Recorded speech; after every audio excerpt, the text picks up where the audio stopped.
রাজধানীর পুরান ঢাকার ন্যাশনাল মেডিকেল কলেজে ভাঙচুর চালিয়েছে ১৪ কলেজের শিক্ষার্থীরা। ডক্টর মাহবুবুর মোল্লা কলেজের শিক্ষার্থী অভিজিৎ হাওলাদারের ভুল চিকিৎসায় মৃত্যুর জেরে এই তাণ্ডব। বিক্ষুব্ধদের অভিযোগ ১০,০০০ টাকায় ঘটনাটি ধামাচাপা দেওয়ার চেষ্টা করে মেডিকেল কর্তৃপক্ষ।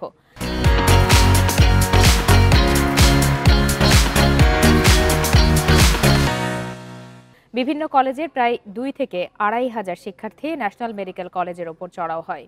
হাসপাতালের নাম ফলক সহ কয়েকটি গেট ভাঙচুর করে তারা।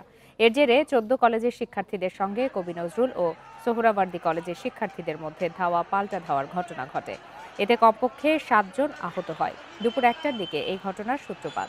পরিস্থিতি নিয়ন্ত্রণে পুলিশের পাশাপাশি ঘটনাস্থলে যায় সেনা সদস্যরা।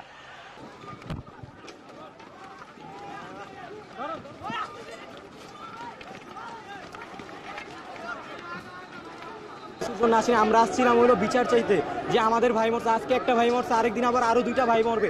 এমনি অনেক আমজনতা মারা যাইতেছে, কিন্তু তারা আওয়াজ তুলতে পারতেছে না, কিছু বলতেও পারতেছে না। আর বাহিরের লোক মিলা বা ঠিক করার পরে ওনারা সবাই আলাদা হয়ে গেছে, আমরা সবাই আলাদা হয়ে গেছি। তো আমাদের হসপিটালে যেহেতু একটা সমস্যা হয়েছে, তো এটা সবাই মিলে কথা বলবো, দেখবে এটা না করে ওনারা উল্টা আরো লোক টোক জড়ো করে আমাদের মারামারি করে একটা খারাপ বিশৃঙ্খলা পরিবেশ তৈরি করলো। হঠাৎ করে দিয়ে আমাদের আটকে দিছে, আটকে দিয়ে ডাক্তার নাই গা, এই জন্য বসে আসছিলাম।